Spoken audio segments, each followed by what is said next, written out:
I lost my job on a Tuesday. Just like that, 10 years, gone in one closed-door meeting and a cardboard box. They said downsizing, restructuring, market shifts, all the buzzwords that meant nothing when your name was the one on the envelope. When I got home, I still had my ID badge clipped to my shirt. My wife, Dana, was in the kitchen scrolling on her phone and sipping tea. I stood there a few seconds longer than I needed to, waiting for her to look up. She finally did. "You're home early," she said, no smile, no curiosity. "I got laid off." Her lips parted slightly, like she didn't expect those words to come out of my mouth. "What?" "The whole department, restructuring." There was a long pause before she set her cup down. "Okay, so what now?" That was Dana. Efficient, always on to the next step, even if the ground had just cracked open. "I don't know yet," I said. "I'll start looking tomorrow. Maybe something better is out there." She nodded slowly. "I hope so." That night, we ate dinner in silence. I pushed pasta around my plate while she tapped away at her phone. No questions, no encouragement, just quiet resignation. Like she'd already started pulling away. Over the next few weeks, I became a stranger in my own house. The job hunt was brutal. Dozens of applications, automated rejections. The occasional interview that went nowhere. I tried freelancing, gig work, anything. Dana, meanwhile, grew colder. Less patient, little jabs became routine. "You're still in your pajamas?" "I guess I'll pay the bills again this month." "At least try to make dinner if you're home all day." Every word stung. Not because she was wrong, but because she was losing respect for me in real time. Then came the worst night. I found her suitcase by the door. "What's going on?" I asked, already knowing. She didn't cry, didn't yell, just looked tired. "I can't do this anymore. I need someone stable, someone who doesn't spiral the second life gets hard." "I didn't spiral. I got laid off. That's not a moral failure." "But everything since has been. You're stuck, and I don't want to be stuck with you." She walked out that night, moved in with her sister, said she needed space, clarity, a new beginning. I wanted to hate her, but mostly I hated myself for not being enough, for letting her down. I hit bottom a few days later. One night, sitting alone in the apartment, lights off, blinds drawn, I saw a sketch pad on the bookshelf. Something I hadn't touched in years. Back in college, I used to draw. Portraits, illustrations, design mock-ups. But I gave it up to chase the steady paycheck. Dana always said art was a cute hobby, but nothing more. That night, I picked it up again. And I didn't stop. Within weeks, I was creating every day. I opened a small online store. Custom artwork, logos, commissions. It was slow at first, but momentum came. One order led to 5, then 20. Then someone shared my work on a popular design blog. Overnight, I had hundreds of emails. 3 months later, I had an LLC. 6 months later, I had an office. 8 months later, I had employees. And almost a year. To the day after Dana walked out on me, I got a message from her. "Hey, I saw your name in that article. I'm so proud of you. Would love to catch up sometime." I stared at the screen for a long time, not because I didn't know how to respond, but because I realized I didn't know her anything anymore, except maybe one thing, the truth, and I was finally ready to tell it. I didn't reply to Dana's message, not right away. I let it sit there, glowing on my screen like some ghost of a life I used to live. Her words, "I'm so proud of you," felt hollow, like a compliment thrown across a canyon she helped dig. But curiosity is a strange thing. I clicked on her profile. She looked the same, maybe a little more tired around the eyes.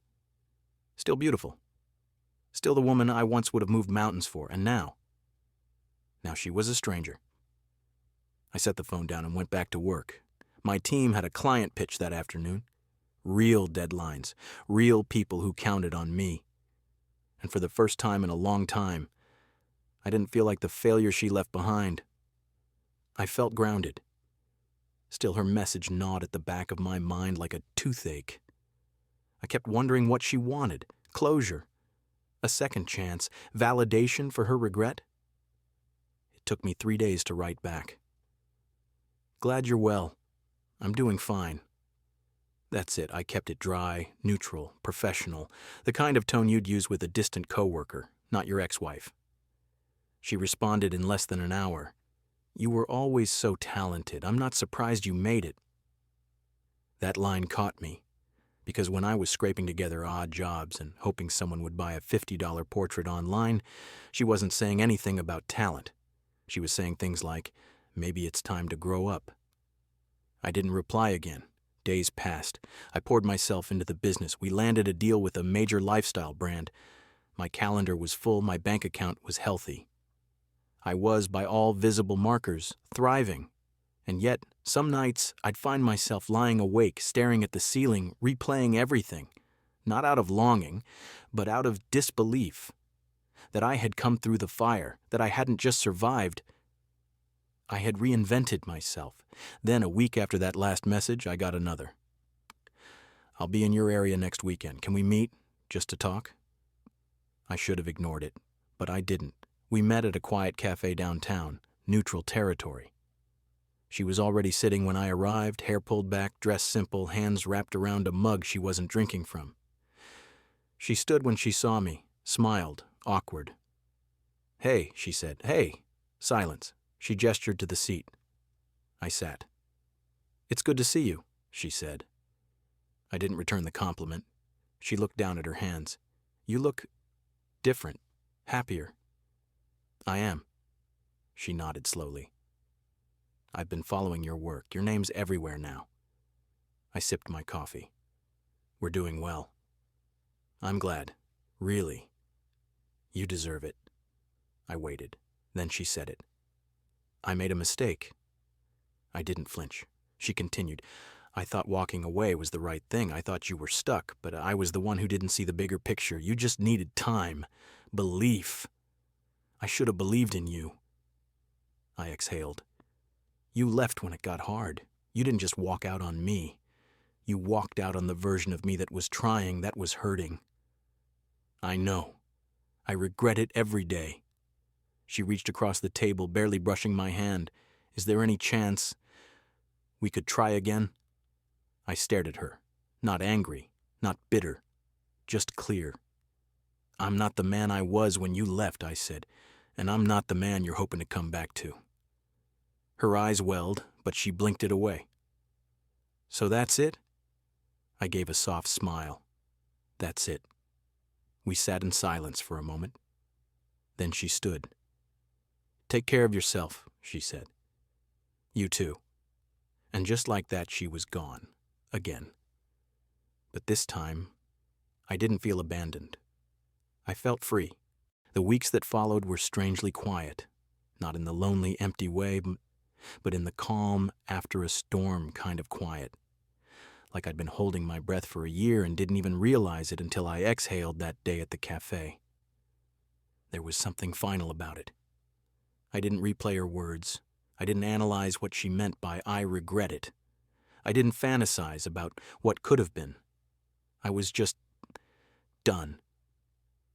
In the space she used to occupy, all the emotional noise, the expectations, the trying, there was stillness, and in that stillness, I found focus. My business took off in ways I hadn't planned for. A celebrity posted a piece I designed.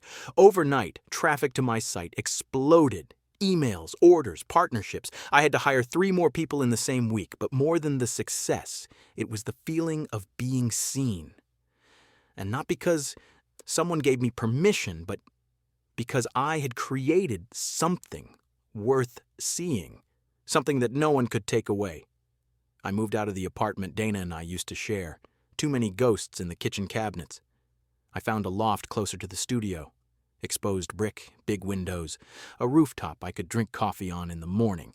The first night in the new place, I brought only a mattress, a folding chair, and my sketch pad. I slept like a stone. My sister visited a week later. She'd been one of the few people who stuck with me when things got dark, who didn't just say, "You'll bounce back," but actually sat with me in the silence. She brought wine and takeout and lit candles even though we were surrounded by moving boxes. You look lighter, she said. I feel it. I replied. She raised her glass. To starting over, and to not letting people who gave up on you define your story. We clinked glasses. I felt that line settle deep in my chest. Later that night, I found a message from an old college friend. He was starting a nonprofit and wanted help with branding. Something meaningful, something that could make a difference. I said yes immediately. We worked late nights, trading sketches and ideas over video calls. It wasn't just work. It was purpose. It reminded me why I loved design in the first place. And when the nonprofit launched and donations poured in, I felt proud in a way I hadn't in years. Not because of the money, because I was building something that mattered.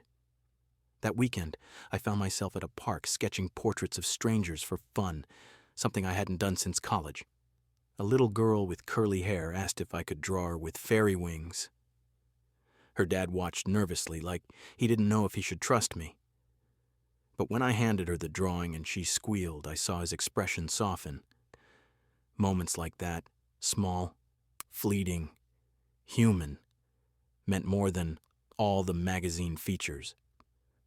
One evening, after a particularly long day at the studio, I stood on the rooftop with a glass of wine. The city lights buzzed below. I thought about who I used to be. The man sitting in the dark with nothing but a sketch pad and shame. I wasn't that man anymore. I wasn't the version Dana gave up on. I wasn't the insecure, approval-seeking husband begging for patience.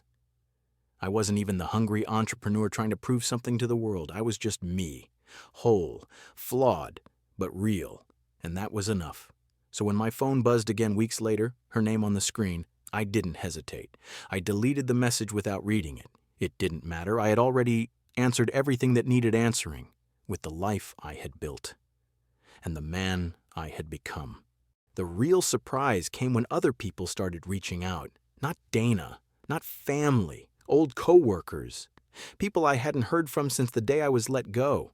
The ones who used to sit in polished cubicles beside me, laughing at office jokes and pretending we'd all make it somewhere together. It started with Dave. He'd been the guy I shared a desk pod with, smart, sarcastic, good with numbers. We hadn't spoken in a year. Then suddenly there he was in my inbox. Saw the article. Damn, man, you really did it. I wrote back, brief, polite. He replied again asking if I had time for coffee. Something told me this wasn't just about catching up, but I agreed. We met at a downtown spot. He wore the same stiff blazer from our old job. He looked thinner, more tired. After the usual small talk, he dropped the mask. I hate it there, he said, sipping his bitter espresso. Same grind, same lies. I keep thinking, what am I even doing? I nodded. I used to ask myself that every day, until I couldn't anymore. He leaned in. How did you know what to do after? I smiled. I didn't. I just did something. Anything. The rest followed. He looked down at his cup. I wish I had that courage. Maybe you do, I said. You just haven't hit bottom yet. That hit him harder than I intended, but he didn't disagree. Over the next month, more people reached out. Some wanted advice, some wanted jobs, some wanted to feel connected to something that wasn't just a corporate machine. I didn't have answers for all of them, but I listened. I told the truth. And I realized something. Maybe part of healing is helping others find their way out too. So I started a mentorship group, one night a week. Just a handful of people at first, then dozens. We met in the studio or on Zoom. We shared stories, failures, dreams we'd buried. We encouraged each other to try again. It wasn't therapy, it was connection.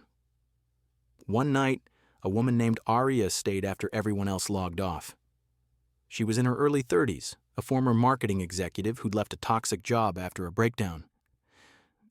I don't know what I'm doing, she admitted, but I know I can't go back. I told her about the sketch pad, about that first night I picked it up. You don't need a plan, I said. You need a spark. She nodded slowly. I haven't felt like myself in years. That stuck with me, because neither had I, not until everything fell apart. In the days that followed, Aria and I kept in touch. She had questions, ideas. We'd exchange voice notes at midnight about purpose and reinvention. I didn't expect anything beyond that. But something was there, familiar, easy. We met for coffee, then again, then dinner, and one night we talked until 2 a.m. outside my building, the city quiet around us. She leaned her head back against the brick wall. "You really started over," she said. "So did you." She looked at me, soft and steady. "Number I escaped. That's not the same thing, but I want to start over. Really start." That's when I realized I wasn't just moving on from my past. I was starting to build something new, with someone who saw me as I was now, not as I used to be. Not a project, not a rescue mission, just a man. And it was the first time in years I let myself feel that fully. No guilt, no comparison, just the simple joy of being chosen, without conditions. And I knew, whatever came next, I was ready. The thing about new beginnings is they sneak up on you. You don't wake up one morning and say, "Today I've officially moved on." You notice it in the little things, how the silence in your home feels comforting instead of crushing, how laughter comes easier, how your reflection no longer looks like a stranger. That's what life with Aria became. Simple moments layered with quiet trust. She never asked me to perform, never measured me against my past. She didn't want a redemption story. She just wanted me, as I was now. We'd cook together, dance to old records barefoot in my kitchen, trade sketches and ideas late into the night. It wasn't perfect. No story ever is, but it felt real. No balancing acts. No pretending to be okay when I wasn't. She saw the bruises and didn't flinch. One night, we sat on the rooftop with pizza and a bottle of wine watching the city buzz below.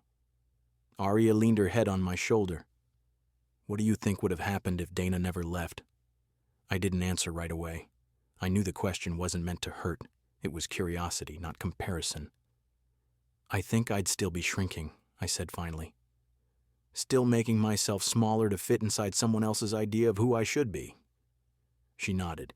"Then maybe she gave you the best gift of all." I smiled. Funny way of putting it. But yeah, maybe. It hit me then.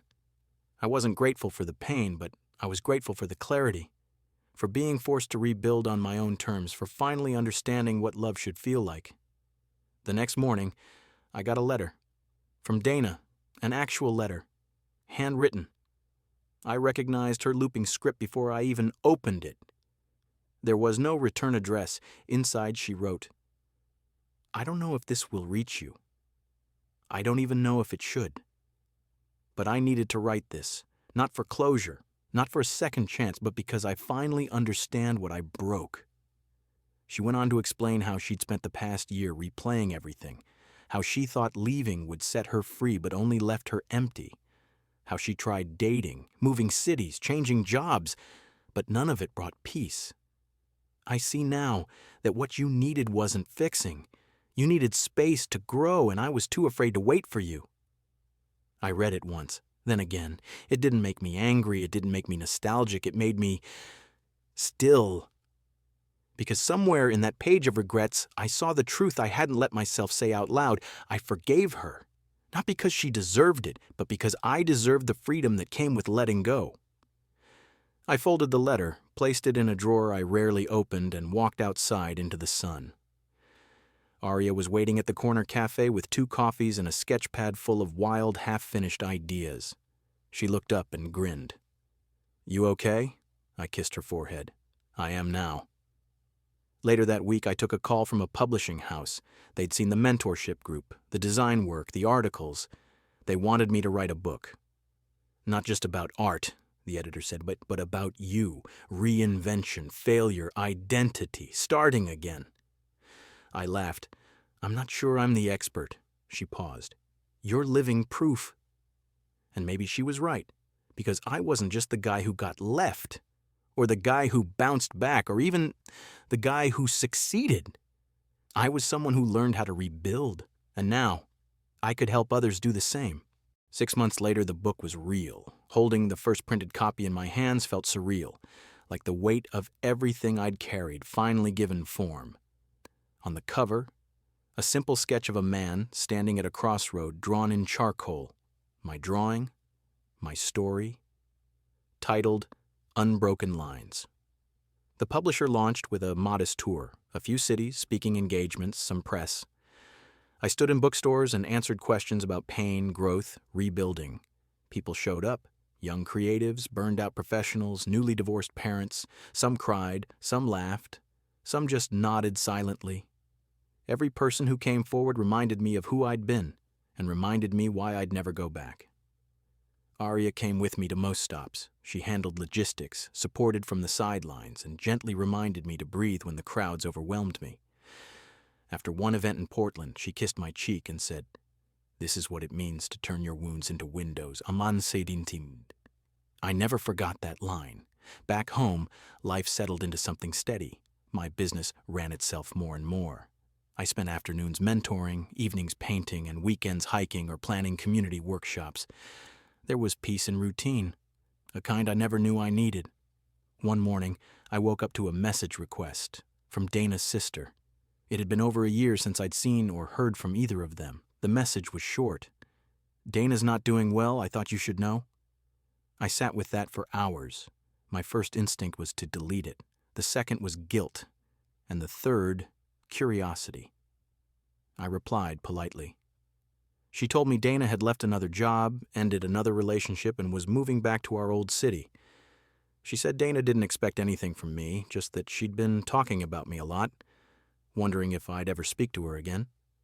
I didn't make a decision that day or the day after, but eventually I agreed to meet. We met in a quiet park beneath a tree that was just beginning to bloom. She wore a faded jacket and sneakers, hair tied up, no makeup.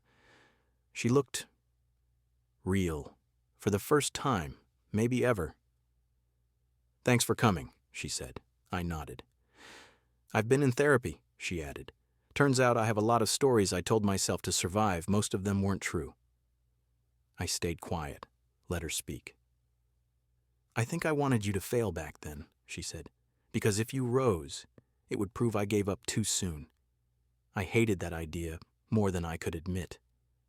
Her honesty was disarming. "I'm sorry," she said finally.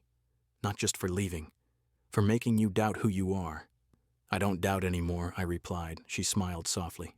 "Good." We didn't hug. We didn't reminisce. We sat in shared silence until the sun dipped low. Then she stood. "I'm happy for you, really." "I hope you find peace, too," I said. She walked away. This time, I didn't watch her go, because I wasn't stuck in the past. I went home to Arya, told her everything.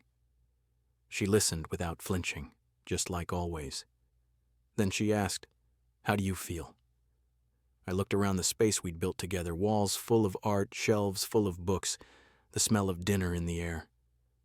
"I feel like I'm finally living the life I was meant to." And that night, with the city glowing beyond our window, I picked up my sketch pad again, not to prove anything, not to escape, just to draw. Because sometimes the truest success isn't what you build after the fall.